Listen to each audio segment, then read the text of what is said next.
Ang video na to is on how to change SSID name and channel sa ating Ruigi na latest release. So first, connect tayo sa OpenWRT Manage. Password nito is admin12345. So I understand na hindi nakikita sa ating video, but ang password po niyan is word na admin na maliliit lang and then numbers na 12345. Okay? Admin12345 to be exact. Connect tayo and then once connected, just open a browser and then type 192.168.200.1. Yung previous kasi natin is 199.1. So this time, this is 200.1 na. Ayan. Username and password is admin. Maliliit lang po. Small letters only. Okay, and then dito sa ating network, and then just click wireless. Okay, so may 1, 2, 3, 4, 5. May 5 blue, no? Na rectangles, scan, edit, scan, edit.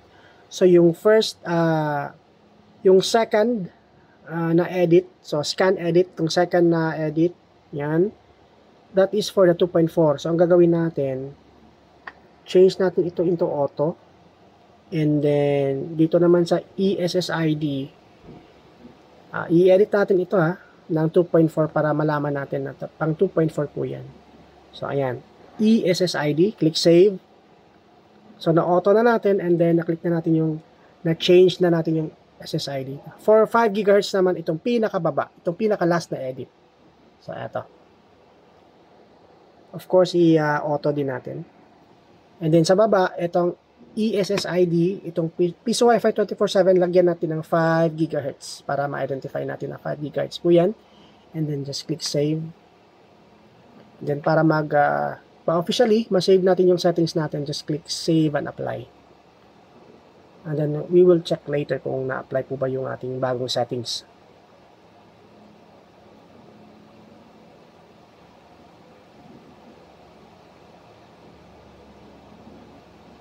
So that is the first method para ma-change mo yung SSID ng ating 2.4 at 5 GHz and para sa channels. Meron din po yung shortcut pero doon sa kabila, it's only the SSID that can be changed. So ipapakita ko sa inyo kung saan tayo dadaan. So yan ang first natin. Yung second naman natin is to change the SSID the easy way. So ito natin i-access, no? Yung OpenWRT, balik. You have to check from time to time if connected pa kayo sa SSID ng ating OpenWRT. Alright, so and then 192.168.201 ulit. And let's see if change na po ba. Ayan. As you can see, may 2.4 na sa gilid, no? And 5 GHz naman sa isa. Okay. So check natin dito.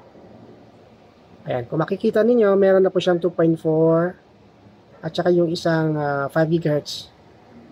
Teka, i-review lang natin, i-refresh natin.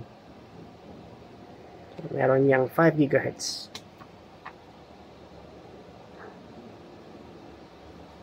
Check natin yung list.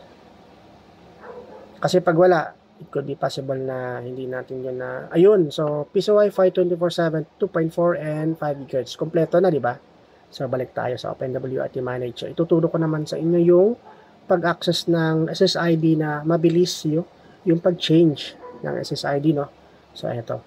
Yung kanina dito tayo sa wireless network and then wireless. Yung isa naman is advanced settings and then wireless setup. Dito sa wireless setup naman, lagyan natin ng OpenWRT sa dulo para ma-identify natin na i-change na natin. Yan. So, sa taas, yan po yung 2.4. Sa baba, yan po yung 5 GHz. Okay? And then, just click save and apply. Yan lang po. And, ma-change na po yan automatically. So, may first way tayo at saka may second way. So, itong second na paraan is madali lang. Kaso, hindi mo ma-change dito yung channeling. Doon sa first, pwede mo ma-change. Pero pagka may ma-abrupt ka na changing of SSIDs, dito madali lang po. So again, advanced settings and then wireless setup. Ayan. Diyan mo makikita yung dalawa, 2.4 and 5 GHz.